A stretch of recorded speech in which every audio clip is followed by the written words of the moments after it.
Bismillahirrahmanirrahim. Alhamdulillahi rabbil alamin. Allahumma salli wa sallim ala sayyidina Muhammad wa ala ali sayyidina Muhammad. Sampai di sini bagian terakhir dari cerita Nabi Allah Nuh alaihissalam.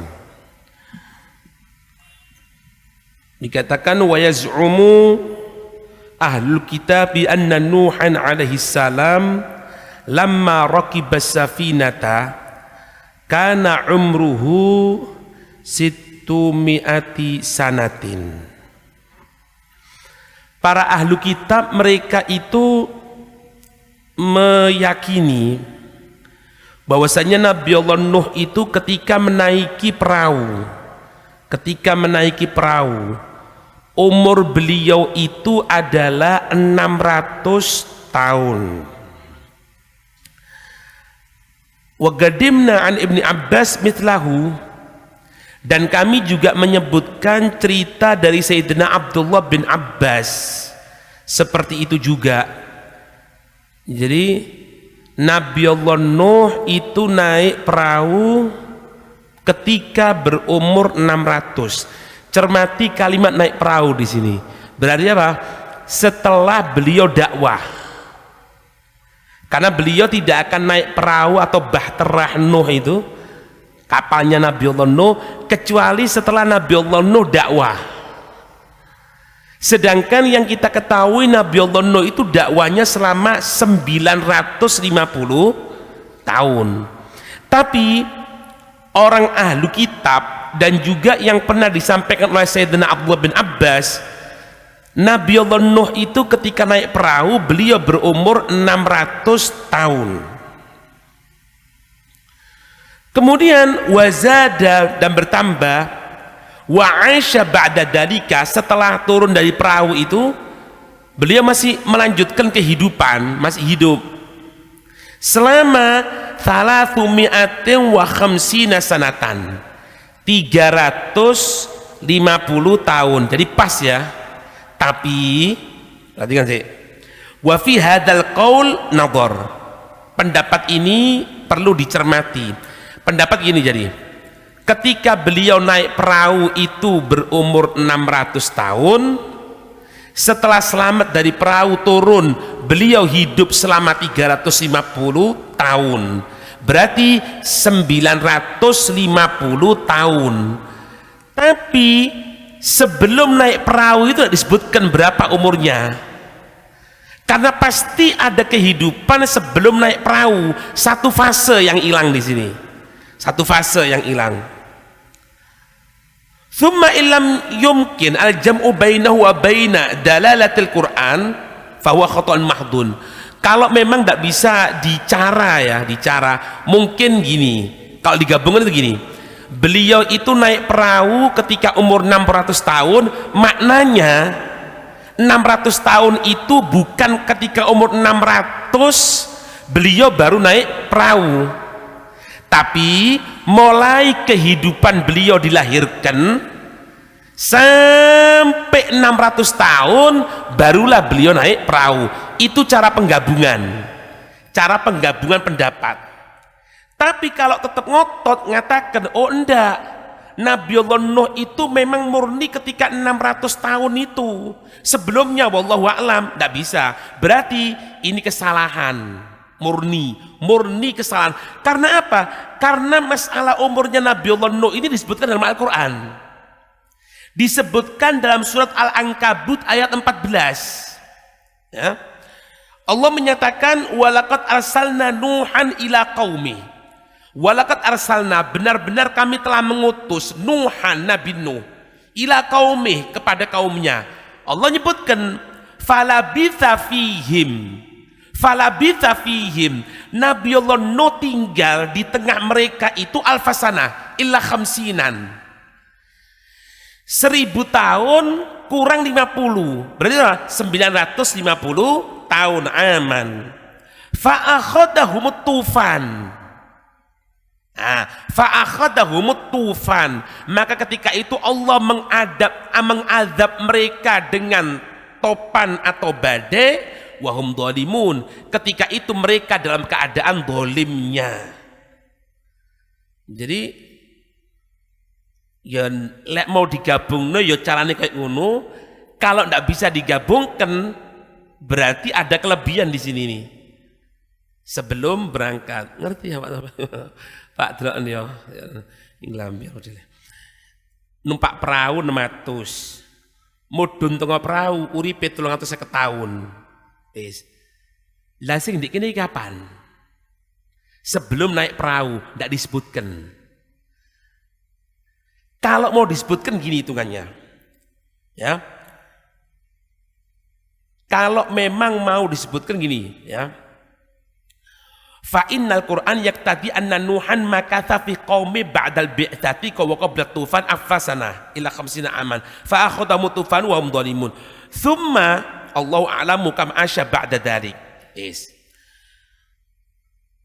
Kalau dikatakan 950 tahun disebutkan oleh Allah Subhanahu wa taala hidup bersama kaumnya, kan otomatis setelah beliau naik perahu itu kaum yang durhaka yang Allah menyebutkan wahum dolimun, mereka dolim, itu kan dibinasakan sama Allah. Hanya tinggal orang yang di perahu tadi itu. Berarti ada kelebihan untuk hidup dari turun dari perahu itu berapa waktunya? Wallahu a'lam, hanya Allah yang tahu. Nah, ada kemungkinan gini. Fa in kana ma dzukira mahfudun an ibni Abbas. Kalau memang pendapat itu betul dari Sayyidina Abdullah bin Abbas, annahu bu'itsa lahu. Jadi ceritanya gini, beliau itu diutus ke kaumnya walahu arba'umi'atin wa thamanuna sanatan. Beliau hidup selama 480 tahun dakwah. Wa annahu asya ba'da tufan.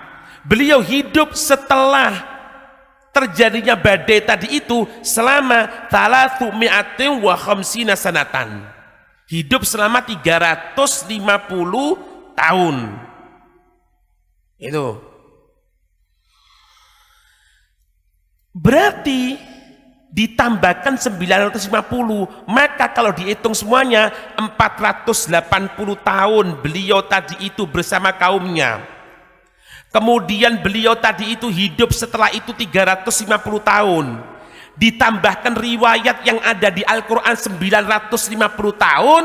Berarti kalau ditotal umurnya Nabi Allah Nuh alfa sanatin wa sab'umi'atin wa thamanina sanatan. 1780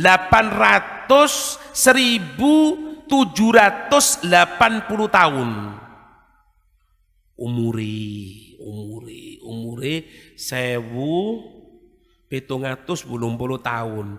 1780 tahun ya apa ya? Umure Nabi Allah Nuh. Wallahu a'lam, Allah yang Maha tahu. Allah yang Maha tahu. Kuburannya di mana? Nah, kuburannya Nabi Allah Nuh. Wa amma qabruhu alaihi salam. Ya, kuburannya Nabi Allah Nuh itu di mana? Faruwiya diriwayatkan, Farawa meriwayatkan Ibnu Jarir wal Azruqi, ya, ghairuhu minat tabi'in mursalan anna qabran Nuh alaihi salam bil Masjidil Haram. Jadi kuburannya Nabi Allah Nuh itu ada di Masjidil Haram. Di mana? Wallahu a'lam. Karena yang ada di Ka'bah itu, di Ka'bah kita kan sering ngelihat settingannya itu. Kalau orang masuk ke dalam Ka'bah kan ada ruangannya itu di Ka'bah. Itu ribuan dari Nabi. Tapi ya semuanya riwayat. Termasuk Nabi Allah Nuh itu dikubur di Masjidil Haram. Ya. Tapi ulama mutaakhirin mereka itu mengatakan annahu bibaldatin bil Baqqa. Daerah namanya Baqqa. Ya, daerah Baqqa namanya. Ora Baqqa. Pinggir Serambean. Libanon. Baqqa itu di Libanon. Ada yang mengatakan seperti itu. Yang tu'rafu al-yawm yang sekarang ini diketahui nama itu apa? Bikarkinuh. Karkinuh. Jadi kalau daerah itu sekarang dikenal dengan nama Karkunuh. Di mana? Libanon. Sampai apa? Wahunaka. Di tempat itu hunaka jami'un. Dibangun masjid jami'. Qad dunia bisa babi dalika, karena indikasi yang mengatakan kuburannya Nabi Allah Nuh itu ada di Libanon, di Madukir itu. Nah, kemudian Pak, pelajaran yang bisa kita ambil dari kejadian Nabi Allah Nuh alaihissalam, ya. Apa pelajaran yang kita bisa ambil? Katanya Sayyidina Abdullah, katanya Ibnu Katsir rahimahullah, fi qissatin Nuh, fi qissatin Nuh dalalatun ala anna ad-da'iya ila Allah yajibu alaihi sabru wal ihtisab. Anna ad-da'iya, sesungguhnya orang yang ngajak kepada Allah, siapapun itu, mau takbir masjid, mau guru TPQ, mau ustadz ngajar kitab dan lain sebagainya, yajibu alaih, harus untuknya sabru. Untuk apa? Untuk sabar. Dan wal ihtisab, dua ihtisab. Ihtisab ini hanya berharap pahala dari Allah. Karena kalau tidak berharap dari Allah, Pak, tidak berharap dari Allah, ya. Kita kalau ngajar misalnya satu murid, ya, kok kita ajar, kemudian dia kerja, jadi orang kaya, gitu loh. Kalau kita tidak ihtisab, deket seperti gini, pasti inceran ini. Ilingo, aku sih ngajari konpien, mosok ndodok sarung-sarung apa sing apik-apik ngono. Kenapa? Ndak ihtisab. Karena ndak ihtisab. Ihtisab ini ndak wis apa katanya Allah. Itu. Sama muridnya Imam Syafi'i itu yang jadi alim. Hah? Imam Buaiti. Ono Pak Imam Buaiti. Imam Buaiti. Sekarang ini kalau kita ingin tahu pendapatnya Imam Syafi'i melalui Imam Buaiti ini. Imam Buaiti ini dulu kalau belajar sama Imam Syafi'i, itu sampai diulangi oleh Imam Syafi'i 40 kali, Pak. Tadi misal belajar apa ya? Ini baca domir, huwa, huma, hum, hiya, huma, hunna misalnya. Iku ndak apal. Peng petang polo diulangi. Endi Imam? Iku Imam. Guru Imam. Endi? Iku. Soro Pak. Soro Imam Buaiti itu. Tapi kalau sudah buyar kita selesai gitu ya, selesai ngaji selesai gitu, beliau duduk sendiri. Faham kata Imam Syafi'i? Enggak. Kalau bangkel lo kan, nggak paham kan bangkel lo Pak. Mari ngotot-ngotot tangan ini, paham enggak? Itu kurang ngempleng. Tapi harus sabar. Dilunggui sama Syafi'i, diulangi. Kalau katanya beliau itu kalau sudah diulangi 25 kali itu sudah pinter. Peng selawe Kang, lek ngulangi itu. Sampai diceritakan Imam Buaiti itu kalau pulang ke rumahnya, apalan kalau bengak-bengok. Tadi misalnya apa ya? Rukun Islam menteri apa? Bengak-bengok. Iki beliau ndak apal, tonggoe apal. Saking nemene lho, Pak. Tapi setelah itu Allah membuka, diberikan fatah. Sampai sekarang kalau ingin tahu madhab Imam Syafi'i kebanyakan dari Imam Buaiti ini. Memang butuh sabar, Pak. Sabar dan ihtisab. Ihtisab yang penting. Kalau enggak, buyar. Enggak bisa, Pak. Kita mau bangun apa misalnya sesuatu, ojo kuwatir wis iku biyen muridku iku. Engko tak omongi mbek ana. Hati-hati, jangan takut, Pak. Takut, ihtisab. Sampai dikatakan apa? Walau tolat muddatul i'rad. Walaupun panjang, orang itu enggak nurut-nurut, Pak. Tidak nurut, diajari tidak mau, tetap jangan mundur. Tetap sudah jangan mundur. Bismillah, pasti ada jalan. Itu kata Imam bin Katsir. Ayo. Apa makna sabar itu? Sabar dalam menghadapi itu gimana? Asy-Syaikh Abu Bakar Jabir Al-Jazairi. Ya. Asy-Syaikh Abu Bakar Jabir Al-Jazairi. Orang Aljazair beliau ini alim meninggal di Mekah, dikubur di Mekah. Katanya beliau gini Pak, as-sabru, yang namanya sabar itu apa? Habsun nafas, menjaga jiwa, anil jaza, jangan sampai berontak, menjaga diri jangan sampai berontak. Satu, nafas, jiwa. Yang kedua, habsul lisan anit tasyakki. Habsul lisan anit tasyakki, menjaga lisan ucapan jangan sampai ngeluh. Iki capek, enggak boleh. Jiwa dijaga jangan sampai berontak, lisan jangan sampai mengeluh. Wah habsul jawarih, yang ketiga, wa habsul jawarih, menjaga anggota tubuh an latmil khudud wa syakil juyub. Jangan sampai berontak, jiwanya tidak mampu, anggota tubuhnya tidak mampu, dipukuli gini, dirobek dan apa itu pakaian-pakaiannya. Itu makna sabar. Jiwa betah tidak betah, dibuat betah. Lesan hanya mengucapkan yang indah tok, yang bagus. Perbuatan tidak menunjukkan bentuk dari ketidakinginan akan sesuatu tersebut.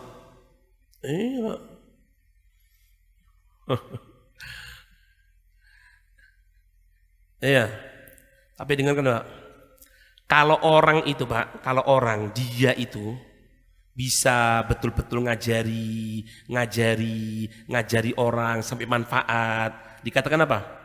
Ada doa dari Nabi. Perhatikan, ada doa dari Nabi. Makanya jangan tinggalkan nih Pak. Meskipun anak kita satu, kita ajari. Meskipun pulang dari sini istri kita dudukkan waktu sahur nanti diomongi. Apa doanya Nabi? Naddarallahu imra'an sami'a minna hadithan fahafidhahu hatta yuballighahu ghairahu. Naddarallah, semoga Allah memberikan terang benderang, wajahnya terang benderang kelak di hari kiamat, ketika wajah dalam keadaan yang gelap, dalam keadaan jauh kemurkaan dari Allah. Siapa dia? Sami'a minna, yang mendengarkan dari kami hadithan, satu hadis. Fahafidhahu, kemudian dia menjaga satu hadis tadi itu hatta yuballighahu, sampai dia menyampaikan itu hadis ghairahu, kepada selainnya. Farubba hamili fikhin ila man huwa afqahu minhu. Bisa jadi kita nyampaikan tentang masalah, bisa jadi orang yang depan kita lebih paham, bisa jadi. Makanya kalau sudah kelihatan seperti itu tuh ojo menunjukkan wajah sing ndak enak Pak. Mulai biyen bahas wudu tok, aku wis ngerti, mulai aku ngoyo durung kenceng wis ngerti aku. Waduh, ini sombong Kang, ndak boleh. Katanya Nabi, terkadang orang yang menyampaikan ilmu yang dengarkan lebih alim loh. Bisa jadi seperti itu. Warubba hamili fikhin, bisa juga orang yang katanya ngerti ilmu agama, faham, laisa bifaqih. Hakikatnya dia bukan orang ngerti ilmu agama. Dia bukan ngerti ilmu agama terkadang. Lalu katakan fulan, apalagi di Indonesia Pak, Masya Allah nggih, tukang pijet itu ustadz ya. Tukang pijet ustadz, kadang-kadang ditakoni rukun agama ada berapa, wallahu a'lam, ustadz, Masya Allah. Jadi, tapi tidak perlu kita suudon sama orang ya, tidak perlu. Dan menyampaikan sesuatu kepada orang itu, jangan sampai kita orang ini merasa ini sudah pemahaman gampang. Ada satu kejadian Pak, suatu saat ada jenazah. Akhirnya apa? Masih nunggu keluarganya. Kan biasanya kalau jenazah datang, keluarga belum datang apa? Baca Yasin, baca tahlil. Sudah baca Yasin, sudah baca tahlil, keluarganya belum datang. Ditunggu masihan. Akhirnya apa? Disuruh pidato satu orang. Alim, mau alim. Katanya sekeluarganya, tolong alim, orang alim kamu pidato ya. Katanya dia, aku ndak iso pidato. Aku iso ngajar. Tola-tola ndak ono. Wis ndak apa ngajar-ngajar lah.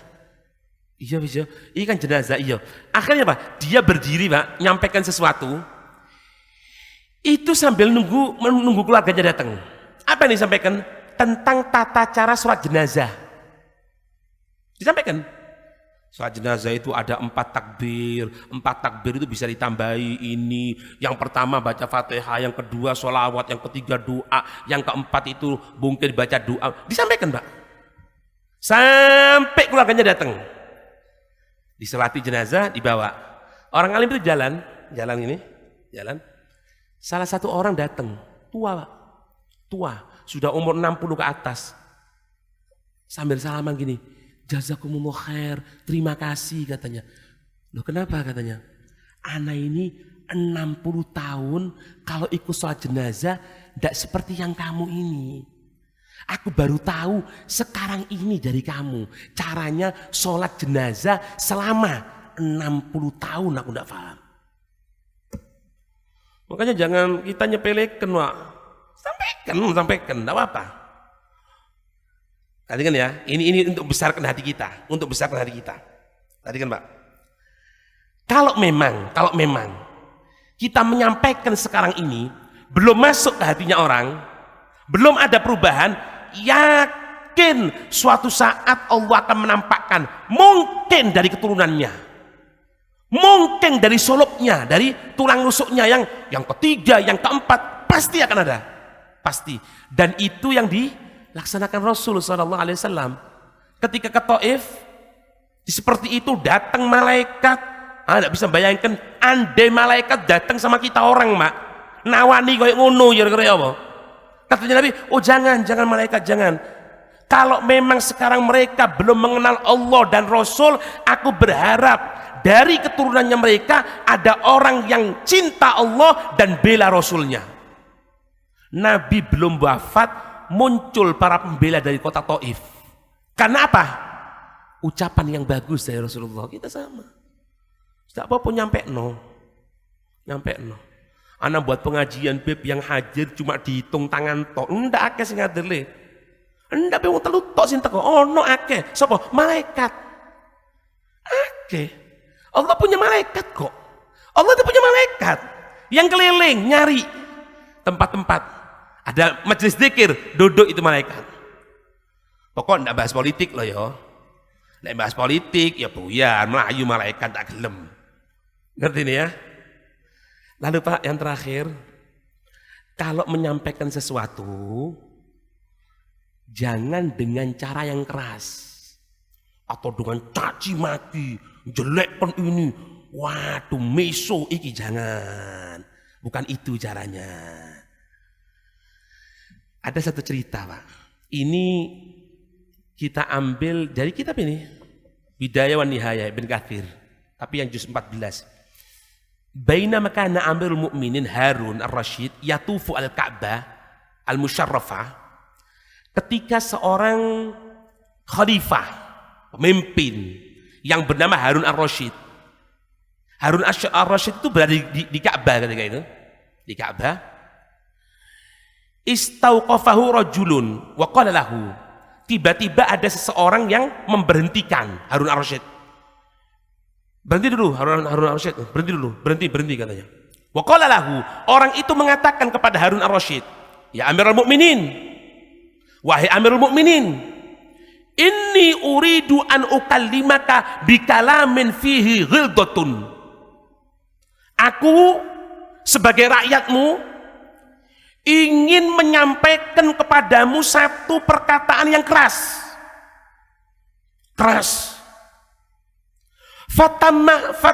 Fatahammalha minni. Kamu harus sabar. Karena aku rakyatmu. Aku caci maki kamu jangan marah. Hati-hati ya. Hati-hati. Kamu biasa gitu. Main sosmed ngilokno iko, ngilokno iki, la haula wala quwata illa billah, la Ramadan wala. Apa katanya Harun Ar-Rasyid? Katanya Harun Ar-Rasyid apa, Pak? Lek wong biyen niku alim, Pak.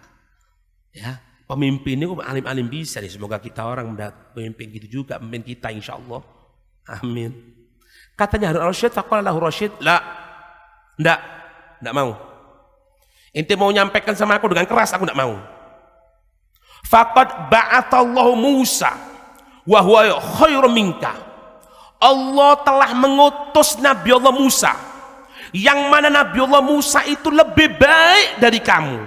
Ila Fir'aun, diutus untuk dakwah ke Fir'aun. Wa huwa syarrun minni, yang mana Fir'aun lebih jelek daripada aku. Katanya Harun Ar-Rasyid. Wa amarahu ayyakuna lahu qawlan layyinan, tapi Allah memerintahkan kepada Nabi Allah Musa untuk menyampaikan kalam, nasihat, perkataan yang lembut, jangan caci maki. Ya. Kemudian apa? Qala Allah Ta'ala, dalil khulafa, khalifahnya dulu gitu, Pak. Qala Ta'ala, walau kunta faddan ghalidhal qalbi lan faddu min haulik. Kalau engkau, ini tidak mungkin terjadi sama Nabi, cuma diberikan gambaran tujuannya itu kepada kita. Kalau engkau wahai Nabi Muhammad faddan ghalidhal qalbi, kaku, keras, dendam, ngambulan, lan faddu min haulik, mereka akan berpaling dari kamu sekalian. Qala Nabi sallallahu alaihi wasallam, nyampein katanya Harun Ar-Rasyid, inna rifqa la yakunu fi syai'in illa zanahu. Kelembutan tidak akan berada di satu hal, di sesuatu pun, illa zanahu, kecuali kelembutan itu akan semakin memperindahnya. Wala yunza'u min syai'in illa syanahu, dan tidak akan kelembutan dicabut, tidak akan kelembutan dicabut dari sesuatu illa syanahu, kecuali akan membuat sesuatu itu tidak baik meskipun dalamnya nasihat. Oh ndak terawih, ndak ngomong goblok kene, wis tuwek daplok ndak terawih. Pak, ini duduk tambah waras kok, tukaran iyo, ndak perlu. Apa ndak terawih? Ini anak capek Ustaz gini. Oh ya khair, semoga besok dikasih kekuatan sama Allah ya. Insyaallah. Anak masih sakit. Oh sakit. Ya Allah, Allah yashfik insyaallah. Semoga dikasih enak Pak. Wah. Waduh, sama macam wis. Neraka neraka. Mek urusan tahlil neraka. Iki neraka. Memberikan nasihat kepada aparat, kepada pemerintah, cuaci maki ilo-iloan, akhir ya tambah ajur kabeh Kang semantar selamatnya, mantar selamat.